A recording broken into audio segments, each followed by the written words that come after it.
We're looking at two rolls of a fair die again, and we had events earlier where A was the sum of the two rolls being a 5, B is that the two rolls were the same, and C was that the sum was even. We want to look at which pairs of events that are disjoint. Disjoint means that they do not overlap, they have nothing in common, or their and or intersection is a 0 probability.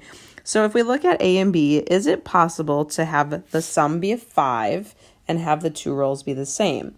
If we think about that, that cannot happen. If the two rolls are the same, there's no way that they'll add up to 5. So those events are disjoint. There's no overlap there.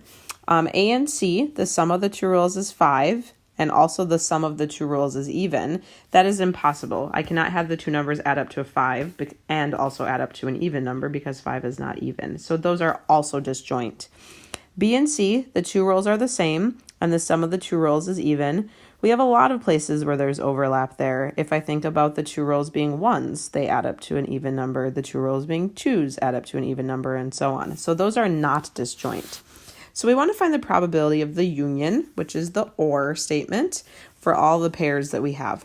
For the ones that are disjoint, because there's no overlap, we're not going to do that double counting we'd seen in the Venn diagram, and we can simply use this rule that says the probability of the OR is add together the two probabilities.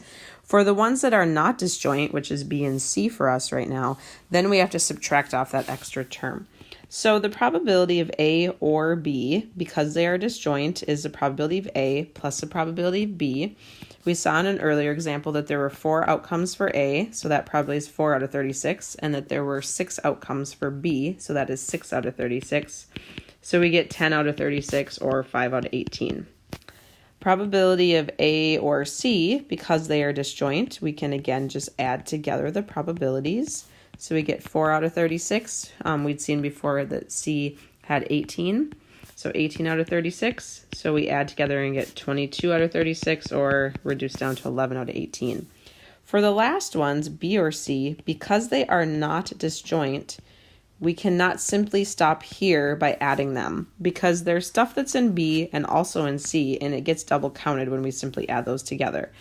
So we subtract off that part that's in both, which is the probability of B and C. And so that is using this rule that was a little bit farther up here.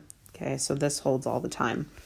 So for the adding of the two first, we get the 6 out of 36 for probability of B, 18 out of 36 for probability of C, and then we need to subtract off where they overlap. If you look at these two things, the two rolls are the same and they add up to an even. Where they actually overlap is the 6 spots where the two rolls are the same. So if we look at what satisfies both of those, it'll be the rolls 1, 1, 2, 2, 3, 3, 4, 4, 5, 5, and 6, 6. So 6 out of 36 make both B and C happen. So what we end up with is a total probability of 18 out of 36, or 1/2.